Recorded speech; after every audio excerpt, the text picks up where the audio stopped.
అందరికీ నమస్కారం. నా పేరు Archana. Welcome to UR stories. ఈరోజు కథ ప్రేమ మధురిమ. రేయ్, ఇదంతా నిజమేనా? అస్సలు నమ్మలేకపోతున్నాను. ఈరోజు కోసమే కదా నా చెల్లి 1000 కళ్ళతో ఎదురుచూసింది. Oh my God! నాకే ఇంత హ్యాపీగా ఉంటే తనెంత హ్యాపీగా ఉందో ఒక్కసారి చూసొద్దాం పదరా అని దక్షిణి గోకుతుంటే కోపంగా చూశాడు. ఏంట్రా, పెళ్లి చేసుకుంటున్నాను అన్న సంతోషం కొంచెం కూడా లేకుండా అలా చూస్తావు అంటుంటే, పెళ్లి చేసుకుంటున్నానని ప్రపంచమంతా డోలు వాయించి చెప్పమంటావా? అంత ఏం అవసరం లేదు, కానీ కొంచెం నవ్వితే సరిపోతుంది అంటుంటే అతని మాటలేం పట్టనట్లు అక్కడి నుండి వెళ్ళిపోయాడు. అసలేం మనిషిరా నువ్వు? కొంచెం కూడా సంతోషం లేకుండా, ఏ ఫీలింగ్స్ ఫేస్లో కనిపించకుండా ఉమ్మని పెట్టుకొని ఉంటావు ఎప్పుడు అంటుంటే డొక్కలో ఒక్కటిచ్చి అక్కడి నుండి వెళ్ళిపోయాడు.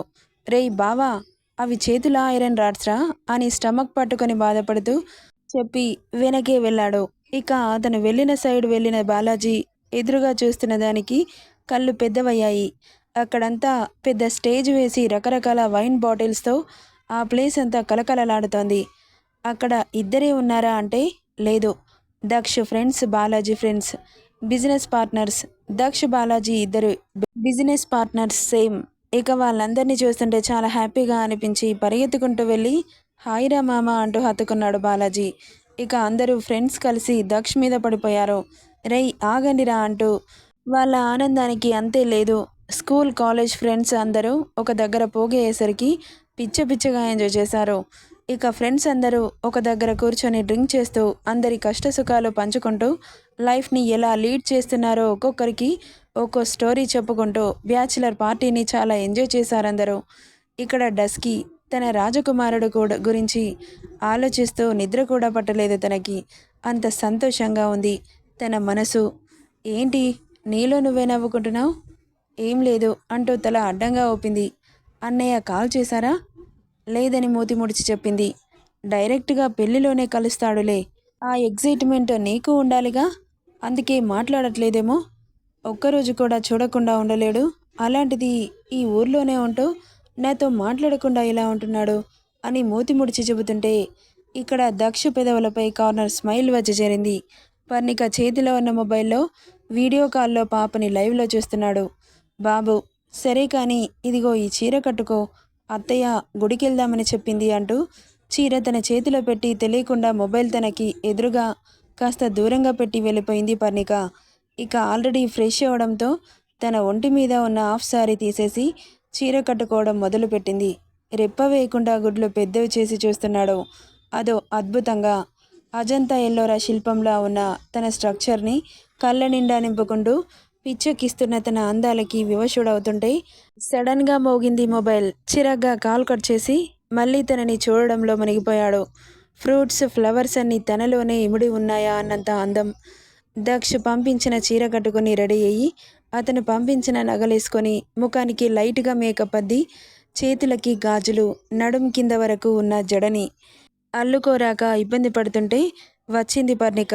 ఇక తనకి జడ వేసి జడలో మల్లెలు తురిమి అబ్బా ఎంత అందంగా ఉన్నావో అంటూ మెటికలు విరిచింది. ఆ చీర దక్ష పంపించాడు స్పెషల్గా, కానీ తనకి తెలీదు. పూర్తిగా రెడీ అయిన డస్కీని చూసి సైడ్ స్మైల్ చేస్తూ కాల్ కట్ చేశాడు. ఇక సావిత్రి పిలవడంతో అందరూ కలిసి బయలుదేరారు. ఎదురుగా వస్తున్న దేవుని చూసి అన్నయ్య ఎలా ఉన్నాను అని అడిగింది సంతోషంగా. తన చెల్లి మొదటిసారి అంత సంతోషంగా కనిపిస్తుంటే చాలా హాయిగా అనిపించింది. అతనికి చాలా బాగున్నావురా అని తల నిమిరి నుదుటిన ముద్దు పెట్టాడు. బావా, నేనెలా ఉన్నాను అంటూ మెలిగలు తిరిగింది పర్ణిక. కోతికెక్కువ కొండ ముచ్చుకు తక్కువ ఉన్నావు అనుకుంటూ లోపలికెళ్ళిపోయాడు. అత్త అని ఏడుపు రాగం మొదలు పెడుతుంటే నువ్వాపవే, వాడు నిన్ను ఏదో ఏడిపించడానికి అలా మాట్లాడుతున్నాడు. అది కాదు, నువ్వేం చేస్తావో నాకు తెలీదు.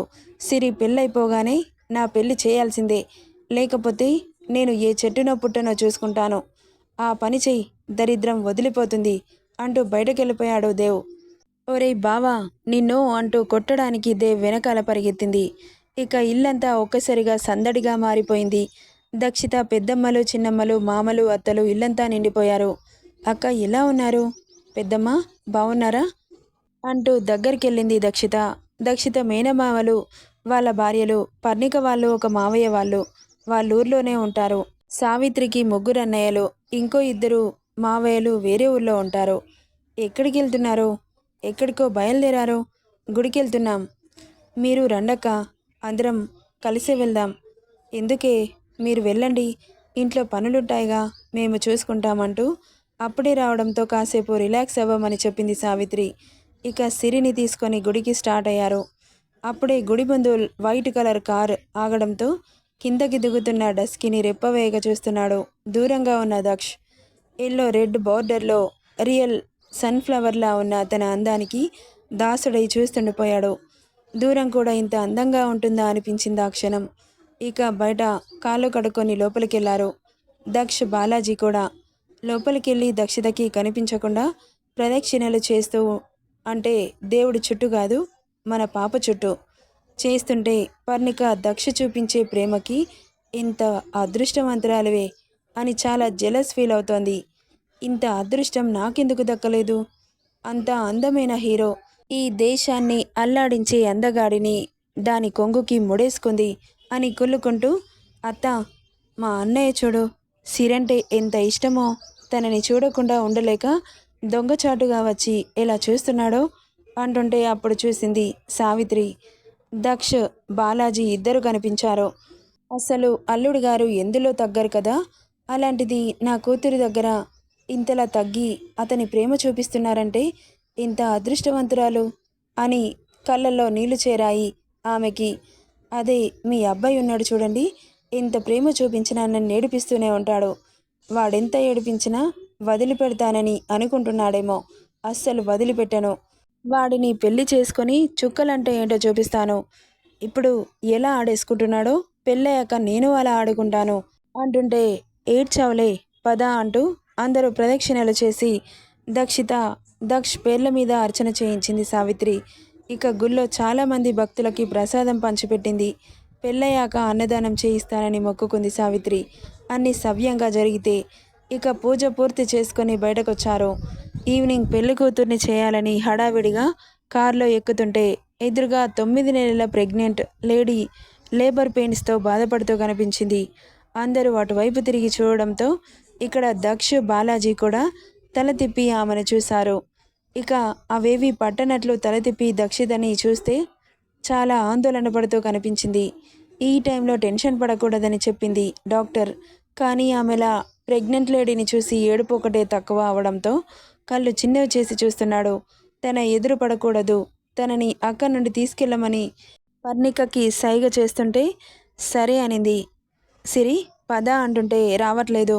అంత నొప్పులతో బాధపడుతున్నా కానీ ఒకరు కూడా వాళ్ళకి సహాయం చేయట్లేదు. అసలెందుకు జనాలు ఇంత నిర్దయగా తయారవుతున్నారు? సిరి పద. ఆగు వదినా, నువ్వు కూడా అలా మాట్లాడతావేంటి?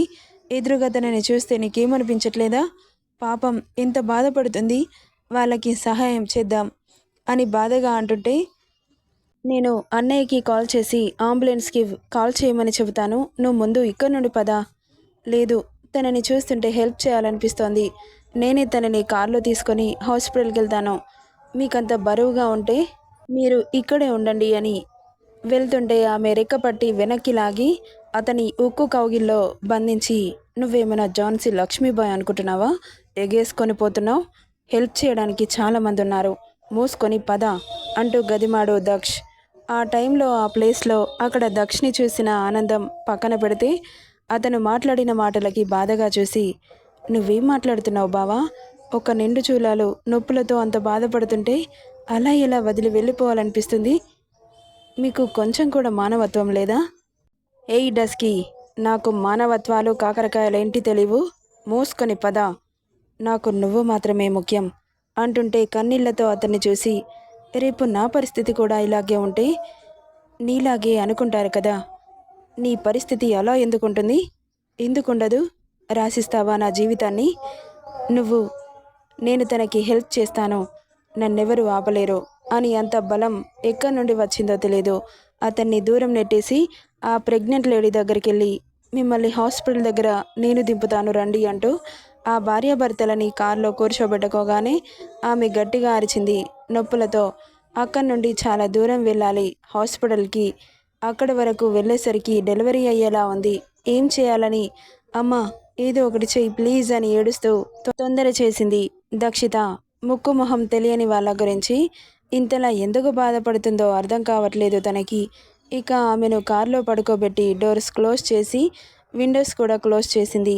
అమ్మా తనకి హెల్ప్ చేద్దాం పద అంటూ సావిత్రిని తీసుకొని కారులో కూర్చుంది.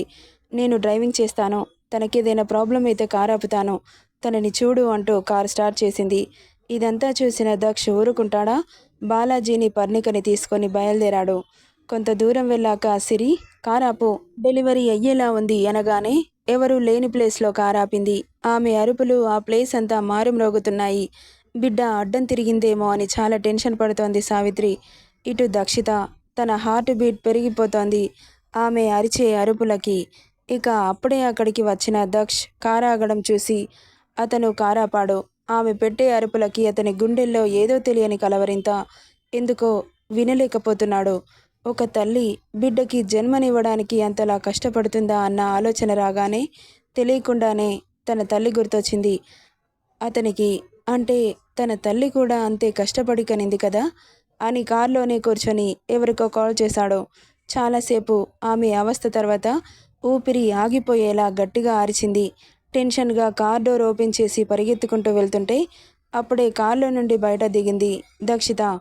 మీరు ఇటు రాకూడదు, తనకి బాబు పుట్టాడు అని చెప్పగానే నిజమా అన్నట్లు చూశాడు. లోపల నుండి సావిత్రి బాబుని తీసి దక్షిత చేతిలో పెట్టి కార్లో నాప్కిన్స్ వెతికి వాటిని తీసి ఆమె చేతిలో పెట్టింది. అప్పుడే పుట్టిన పసివాడికి ఒళ్ళంతా బ్లడ్ మరకలు కనిపిస్తుంటే చూడలేకపోయాడు. తల తిప్పేసుకున్నాడు దక్ష్. ఎలాంటి భయం లేకుండా తుడుస్తున్న దక్షితని ఆశ్చర్యంగా చూసింది పర్ణిక, బాలాజీ, దక్ష్ కూడా. అందరం మనకేంటి అనుకుంటే ఆ తల్లి బ్రతికేదా చెప్పండి? ఒక ప్రాణం విలువ నిర్లక్ష్యం. అలా ఎంతమంది నిర్లక్ష్యం చేసి ప్రాణాలు పోగొట్టుకుంటున్నారు? తనని చూస్తే అర్థమవుతుంది అని కళ్ళల్లోకి నీళ్లు రాగానే దక్ష్ వాటిని తుడుస్తూ దక్షిత చేతిలో క్లీన్ చేసిన బాబుని అతని చేతిలోకి తీసుకున్నాడు. చాలా సంతోషంగా అనిపించింది దక్షితకు. బాబుతో పాటు దక్షితని దగ్గరికి తీసుకొని తల మీద ముద్దు పెట్టాడు. మొదటిసారి అప్పుడే పుట్టిన బాబుని చూడడం దక్ష్ ఎంత క్యూట్గా ఉన్నాడో. ఏదో తెలియని ఫీలింగ్ అతనికి. దక్షిత కడుపులో ఉన్న బేబీ కూడా ఇంతే అందంగా ఇంతే క్యూట్గా ఉంటుందా అనిపించింది. కిందకి వంగి దక్షిత పొట్టకి ముద్దు పెట్టాడు. అతను ఎందుకలా చేస్తున్నాడో అర్థం చేసుకొని నవ్వుకుంది. ఇక అప్పుడే డాక్టర్ కూడా రావడంతో ఆ బాబుని కారులో ఉన్న తనని చెక్ చేసి అప్పటికప్పుడు హాస్పిటల్కి తరలించారు. దక్ష్ డాక్టర్కి కాల్ చేశాడు కారులో కూర్చొని. ఇక వాళ్ళు సేఫ్గా హాస్పిటల్ చేరడంతో వీళ్ళు కూడా ఇంటికి బయలుదేరారు. నెక్స్ట్ పార్ట్లో ఏం జరుగుతుందో చూద్దాం. ఈ స్టోరీ ఎలా ఉందో కామెంట్ చేయండి guys. Thank you for listening.